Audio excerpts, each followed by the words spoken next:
गुरुर्ब्रह्मा गुरुर्विष्णुः गुरुर्देवो महेश्वरः गुरुसाक्षात् परं ब्रह्म तस्मै श्रीगुरवे नमः। నమస్కారం మాస్టర్. నమస్కారం మాస్టర్ KPK. నమస్కారం మాస్టర్ EK. నమస్కారం మాస్టర్ MN. నమస్కారం మాస్టర్ CVV. నమస్కారం మాస్టర్ CVV. నమస్కారం master CVV to your lotus feet.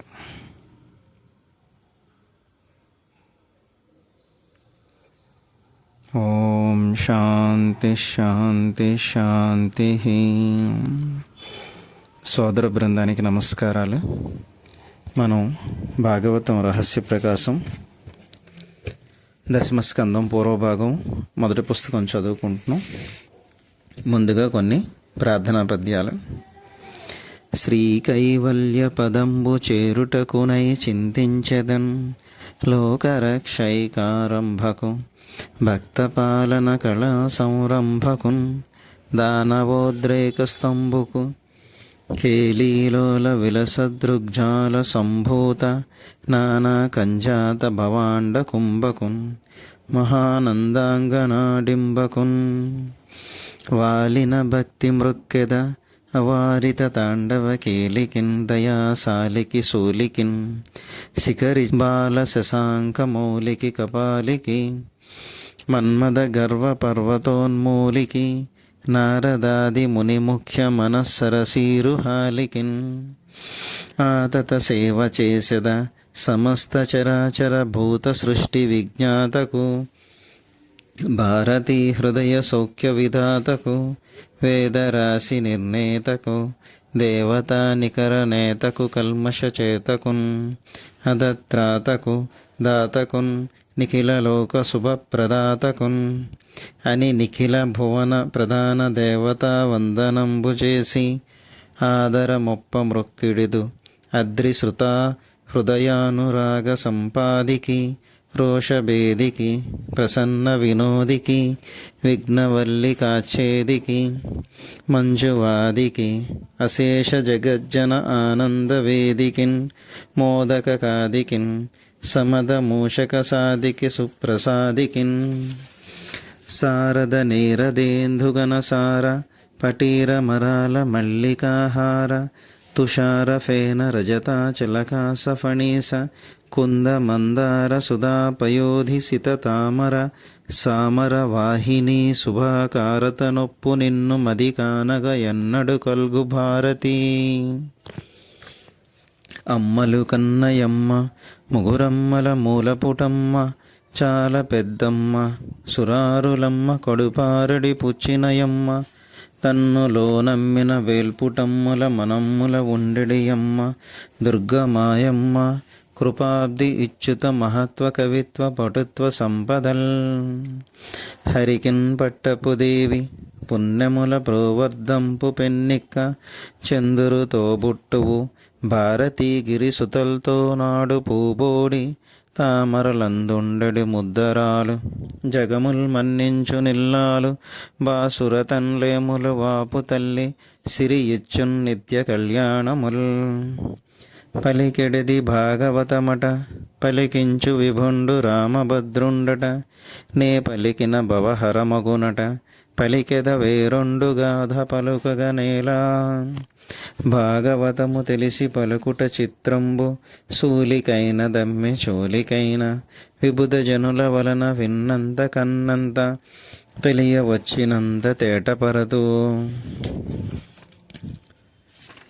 ఈశ్వరుండు విష్ణుడెవ్వేల ఎవ్వనికేమి సేయు పురుషుడేమి ఎరుగు అతని మాయలకు మహాత్ములు విద్వాంసులడిగి మెలుగుచుందురు అంధులగుచు.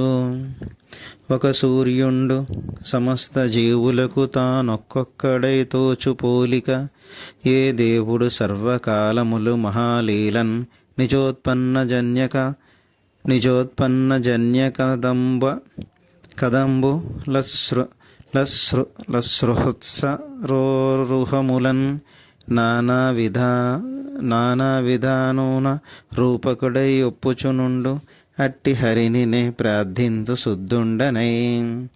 నల్లనివాడు పద్మనయనంబులవాడు మహాసుగంబులన్ వెల్లును దాల్చువాడు కడు విప్పగు వక్షమువాడు మేలుపై జల్లెడువాడు నిక్కిన భుజంబులవాడు యశంబు దిక్కులంజల్లెడువాడు నైన రఘుసత్తముడిచ్యుతమా కభీష్ణముల్. మనం ఇంతవరకు 586, 87 పద్యముల వరకు రహస్య ప్రకాశం చదువుకున్నాం. 588, 89 పద్యముల గురించి ఇక్కడ నుండి చదువుకుంటున్నాం. సుఖయోగి ఇట్లు చెప్పగా పరీక్షిత్తు ఇట్లనెను, మహర్షి, బృందావనములోని గోపకులకు తమ సొంత బిడ్డలపై కంటే కృష్ణుని పైననే ఎక్కువ ప్రేమయున్నట్లు స్పష్టముగానే తెలియచున్నది. అది ఎట్లు సాధ్యమయ్యను? సుఖయోగి ఇట్లు చెప్పెను, రాజా, భూమిపై పుట్టిన సకల జంతువులకు తాను అనుభావమే అన్నిటికన్నా ప్రియమైనది. అట్లే మానవులకు కూడా బిడ్డలు, ఇండ్లు, సంపదలు, బంగారము మొదలైనవి ఏవి అయినను అన్నిటికన్నా నేను అనుభావమే వారికి ప్రేమగా ఉండను. విష్ణువు సకల సృష్టిలోనూ నేను అను ప్రజ్ఞగా పనిచేయుచున్న సకలాత్మకుడు కనుక జంతువులలోనూ మానవులలో కూడా నేను అనుభావముగా అతడే దాగి ఉన్నాడు. కనుకనే ఆ ఘోష నివాసులందరకును అతడే మిక్కిలి ప్రియమైన వాడుగా ఉన్నాడు. ఒక భాషలో ఎన్ని క్రియాపదములున్నను భవతి అను అర్థము ప్రతి క్రియలోనూ దాగి ఉండను. భవతి అనగా అగుచుండుట లేక ఉండుట. అట్లే సర్వజీవులలోనూ విష్ణువు తాను అనుభావముగా దాగి ఉన్నాడు. ఈ 3 లోకములకు మేలు చేయుటకు గాను ఒక శరీరము ధరించి అవతరించిన బాలకృష్ణుడు ఘోషవాసులందరి హృదయములలోనూ మేల్కొని ఉండి వారికి ప్రియుడై ఉన్నాడు. ఇక్కడ వివరిస్తున్నారు, ఏ క్రియలో అయినను చేయుచుండుట లేక ఉండుట అను భావము తప్పనిసరిగా దాగి ఉండును. తినుట అను క్రియలో తినుచుండుట అను అర్థమే ఉన్నది. ఇంగ్లీషు భాషలో కూడా బీ లేక డూ అను క్రియార్థము ప్రతి క్రియాపదములోనూ దాగి ఉండును. ఇట్లు దాగి ఉన్న అర్థముతో పాటు ఉండుట లేక అగుచుండుట అను క్రియాపదము వేరుగా కూడా ఉన్నది. అట్లే నేను అనుభావము లేనిదే జంతువు కానీ మానవుడు కానీ ఉండుట సాధ్యము కాదు. జంతువులలో అది సహజ లక్షణముగా ఇన్స్టింక్ట్గా ఉండును. మానవులలో నేను అను ప్రజ్ఞ అహంకారముగా మేల్కొని ఉండును. యోగ సాధకులలో నేను అను జీవప్రజ్ఞగా మేలుకొని ఉండును. భగవంతునకు సమర్పణ చెంది వాని అనుగ్రహమునకు పాత్రులైన వారికి నేను అను దివ్య ప్రజ్ఞగా మేల్కొని ఉండును. ఆ ప్రజ్ఞయే ఒక్కొక్కప్పుడు లోకరక్షణార్థము ఒక శరీరముతో అవతరించవచ్చును. అట్టివాడు బాలకృష్ణుడు. దివ్యప్రజ్ఞ తమలో మేల్కొని ఉన్న వారికి తమలోని అనుభూతియే ఈ బాలుని రూపంలో కనిపించుచుండును. తర్వాత 592 పద్యం. భగవంతునకు సమర్పణ చెంది తమ ప్రజ్ఞను తమ యందు ధరించి ఉన్న ధీరులు శ్రీహరి పాదములనే నావగా ఆశ్రయింతురు. ఆ నావ దొరికిన వారు సంసారమును మహాసాగరమును లేగదూడ పాదము దాటినంత తేలికగా దాటిపోగలరు. అట్టి వారికి ఆపద అను పదమే వినిపించదు. అనగా అమృతత్వము అను స్థితిలో వారుందరు. కృష్ణుడు అఘాసురుని చంపి స్నేహితులతో కలిసి చలిది విందులు ఆరగించి బ్రహ్మదేవునకు చిద్విలాసముగా తన లీల చూపిన ఈ కథ చదివిన వారికి విన్నవారికి కోరిన కోరిక తీరును. ఇక్కడ మాస్టర్ గారు వివరిస్తున్నారు. కొన్ని విషయములు తెలిసినవే అయినను మరలా మరలా గుర్తు చేసుకొని చుండవలెను. ఎరిగిన దానినే మరలా మరలా చెప్పవలెను. అట్టి విషయములలో ఒకటి ఇప్పుడు చెప్పుకుందుము. మనము పొందు సుఖానుభూతులన్నీ సుఖముల ఛాయిలే గాని సత్యమైన సుఖములు కావు. ఒక కోరిక పైన ఆధారపడిన సుఖము అది తీరిన వెంటనే మాయమగును, అనగా దుఃఖము మిగులును. మానవ మనస్తత్వమును చక్కగా అధ్యయనము చేసిన మహాత్ములు మనకు నిజముగా సుఖమనగా ఏమో తెలియదు, రెండు దుఃఖముల నడుమ లభించు విరామమునే సుఖముగా భ్రాంతిపడుచున్నాము అని చెప్పుచెందరు. మానవ జన్మకి ఇంతకన్నా సిగ్గుచేటు విషయం ఇంకొకటి లేదు. సుఖము అను తత్వము మన లోపల జీవలక్షణముగా ఉండగా కష్టమనిపించు సన్నివేశములు వచ్చిపోవుచుండవలెను. ఇది మనము సాధించుకొనవలసిన స్థితి. తర్వాత 594-95 పద్యములు. ఇంతవరకు చెప్పిన సుఖయోగేంద్రుడు తరువాత కథని ఇట్లు చెప్పసాగాను. మహారాజా, 5 ఏండ్లు దాటిన పౌగండ వయస్సులో బలరామకృష్ణులు క్రీడా వినోదులై పశువులను పోషించి రక్షించు కళలో ఆరితేరిన వారే బృందావన పరిసర భూములలో లేగదూడలను మేపుకొని వచ్చుచు సంరక్షించుచుండెరి. వారిద్దరికి అనురాగము పరస్పరము పెరుగుచుండెను. స్నేహితుల ఎడలను లేగదూడల ఎడలను ప్రీతి వారిలో వెళ్ళి విరియుచుండెను. ఒకనాడు కృష్ణుడు ప్రొద్దుపొడుచుచుండగానే మేల్కొని వేణుగానము చేసెను. వెంటనే బలభద్రుడును అతనితో ప్రయాణమయ్యను. గోపకుమారులందరూ మేలుకొని అలంకరించుకొని ప్రయాణమైరి. మిత్రులందరూ తమను మెచ్చుకొనుచుండగా లేగదూడల మందలను తోలుకొనుచు అడవులలోనికి బయలుదేరిరి. ఆ అడవిలో చిగుళ్ళు, పువ్వులు, పండ్లు అన్ని ఋతువులలోనూ పుష్కలముగా ఉండును. విరుగబూచిన పువ్వుల గుత్తులలోని తేనెల కొరకు వ్యామోహపడి వచ్చిన తుమ్మెదలు జుమ్ జుమ్ అని పూల గుత్తులపై మూగి ఉండును. కదంబము మొదలైన వివిధ జాతుల చెట్లు, తీగలు, గొబరులు, రంగురంగుల పూలతో అడవి అంతటా నిండి ఉండెను. ఎన్నో రకముల మృగజాతులు, పక్షిజాతులు తమకు సహజమైన జాతి వైరమును కూడా మరచి ఆటలాడుకొని చుండెను.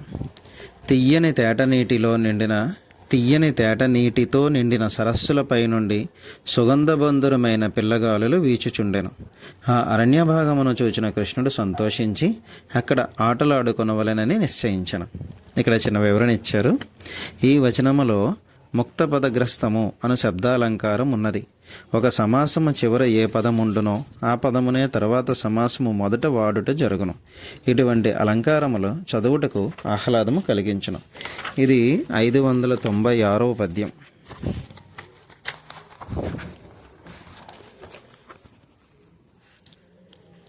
శాఖా పుష్పఫల ప్రభారనతలై చర్చించి యో దేవా మా సాకిత్వంబు హరింపు మంచు సుఖభాషన్ నీకెరిగించుచున్ శాఖాహస్తములన్ ప్రసూన ఫలముల్ సక్కన్ సమర్పించుచున్ సాకి శ్రేణులు నీ పదాబ్జముల కోజన్ మృక్కిడించూచితే.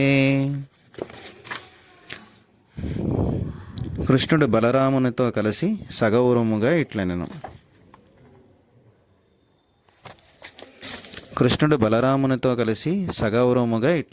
సోదర, ఫలపుష్ప సంపన్నములైన ఈ వృక్షములను చూచితివా? ఏ చెట్టును చూచినను పువ్వుల పండ్ల బరువుతో నేలకి వంగి నిన్ను పూజించుచున్నవి. ఆ చెట్లను ఆశ్రయించి ఉన్న చిలకలన్నీయు ఆ వృక్షముల ఆత్మఘోషనే వేణోల విన్నవించుచున్నవి. ఏ జన్మలోని ఏ కర్మకు ఫలితముగా ఇట్లు వృక్షములుగా పుట్టితిమి. అజ్ఞానము మన్ము ఆవరించినది కనుకనే మా బుద్ధి నీపై నిలవక ఎన్నెన్నో కొమ్మలుగా వేరు దిక్కులకు చెదిరిపోవుచున్నది. మా బుద్ధిలోని ఈ చెదురుబాటును తొలగించి ఈ వృక్ష జన్మము నుండి మమ్ము విముక్తులను చేయుము అని నీకు విన్నవించుచున్నవి. పండ్ల బరువుచే వంగిన తమ కొమ్మలు అను హస్తములు చాచి పండ్లు పువ్వులను నీకు సమర్పించుచు నీ పాదములకు మ్రొక్కుచున్నవి. ఇక్కడ వివరించారు. శాఖ అనగా కొమ్మ, శాఖి అనగా కొమ్మల కలది లేక వృక్షము. చెట్టు నుండి ప్రక్కలకు వ్యాపించుట కొమ్మల లక్షణము. ఈ లక్షణమును ఆధారముగా తీసుకుని ఒక చమత్కార భావన చేయబడినది. కృష్ణుని సన్నిధిలో మానవులే కాక సకల జీవరాశులు చైతన్యవంతములగుట ఈ ఘట్టములలో చాలా చోట్ల కనిపించును. బృందావనములోను రేపల్లెలోను కృష్ణుడు సంకల్పించిన అద్భుత లీల ఇది. అక్కడనున్న పశువులు, పక్షులు, మానవులు మాత్రమే కాక చెట్ల తీగలు, పొదరిండ్లలో కూడా ఒక అంతఃచైతన్యము మంద్రగానము చేయుచుండును. యద్వాగ్వదం త్వవిచేతనాని రాష్ట్రీదేవానాం నిశపాదమంద్ర. యద్వాగ్వదం త్వవిచేతనాని రాష్ట్రీదేవానాం నిశసాదమంద్ర. చతస్రవూర్జం దుదుహే పయాంసి క్వస్విదస్య పరమం జగామా అని సరస్వతీ సూక్తము చెప్పును. తన సాన్నిధ్య ప్రభావముచే గోపాలకృష్ణుడు ఆ చైతన్యమును మేల్కొల్పి తన అనుభూతిని వానిలో నింపిన. ఆ జీవులే కొన్ని వేల సంవత్సరముల వరకు సిద్ధజీవులుగా భూమిపై నిలబడి ఉండి దివ్య కార్యములు నిర్వర్తించుచుందురు. ఈ అనుభూతియే బీజముగా ఉండి రాబోవు కాలములో మొలకలెత్తి కాలపురుషుని ప్రణాళికను అనుసరించి వారిని సిద్ధజీవులుగా రూపొందించును. తర్వాత 598వ పద్యం. సోదర బలరామదేవ, నిఖిల పావనమైన నీ కీర్తిని గానము చేయుచు ఈ 9 గుంపులు నీ వెంట వచ్చుచున్నవి. ఈ అడవిలో రహస్యంగా చరించుచున్న ఈశ్వరుడవని గ్రహించిన ఈ వనములోని మునులు నిన్ను సేవించుటికే వెంట వచ్చుచున్నారని అనిపించుచున్నది. నల్లని వస్త్రము కట్టుకున్న నీవు వర్షాకాల మేఘమని భావించి నెమళ్ళు నాట్యము చేయుచున్నవి. గోపికలు నిన్నెట్లు ప్రీతితో చూచుచుందురో ఈ జింకల మందలు కూడా నిన్నట్లే ప్రేమతో చూచుచున్నవి. తమ ఇంటికి వచ్చిన పూజ్యుడివైన అతిథివని ఈ కోకిలలు చక్కని పలుకులతో నిన్ను ఆహ్వానించుచున్నవి. నేడు నీ విట్లు వచ్చుట వలన ఈ అరణ్యములోని అరణ్యజాతుల వారు కూడా ధన్యులైరి. సన్నని తీగలు గడ్డి గుబురులుగా అల్లుకొని ఉండగా నీ పాదస్పర్శచే అవి పవిత్రమైనవి. వానితో పాటు ఈ భూమి కూడా పవిత్రమైనది. ఇక్కడ ఉన్న వృక్షములు, పూల తీగలు నీ హస్తస్పర్శ చేతను, చేతి గోళ్ల స్పర్శ చేతను కృతార్థములైనవి. ఇక్కడ ఉన్న నదులు, పర్వతములు, పక్షులు, మృగములు కూడా నీ కరుణామయ దృష్టి చేత దివ్యకాంతితో విరాజిల్లుచున్నవి. నిన్ను ప్రియమారగా వాత్సల్యముతో కౌగిలించుకున్న గోపాంగనల జన్మ ధన్యమైనది. ఇట్లు బలరాముని స్తోత్రము చేయుచు గోపాలకృష్ణుడు ఆ అరణ్యములలో పశువులను మేపుచు తన మిత్రులతో పాటు అక్కడి నదులలోనూ పర్వతములపైనను ఆనందముగా విహరింపసాగాను. ఇక్కడ మాస్టర్ గారు వివరించారు, ఈ వర్ణనమంతయు వాస్తవముగా కృష్ణునికే అన్వయించును. కానీ అన్నగారిని గౌరవించుట అతనికి ఒక ముచ్చట. కృష్ణుని వలె పరిపూర్ణ అవతారుడు కాకపోయినను బలరాముడు కూడా విష్ణువు యొక్క అంశావతారమే కనుక ఈ వర్ణనలో సత్యము కూడా ఉన్నది. పిన్నలు పెద్దవారిని ఎట్లు గౌరవింపవలెనో కృష్ణుడు ఆచరించి చూపుచున్నాడు.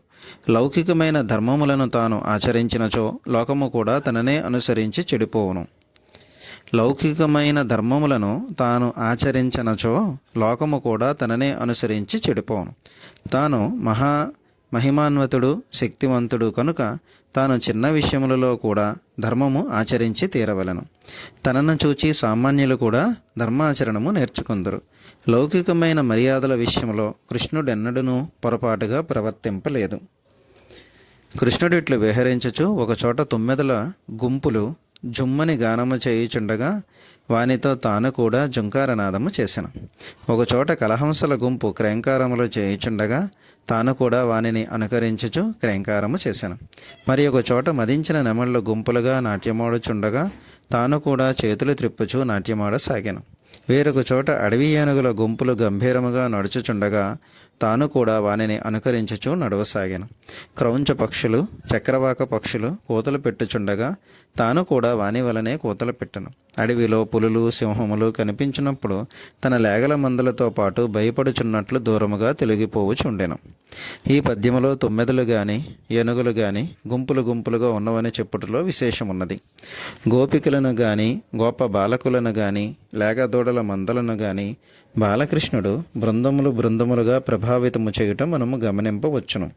బృందావనము అనే పేరులోని విశేషార్థము ఇదియే అని మనము ఇంతకు ముందే చెప్పుకొంటిమి. ఇక్కడ కూడా వివిధ జంతువుల సమాహార చైతన్యముపై తన ప్రభావమును ప్రసరింపచేయుటయే ఇక్కడ విశేషం. ఆ జంతుజాలమును తాను అనుకరించుట అనగా తన ప్రజ్ఞను వానిపై ప్రసరింపచేయుట.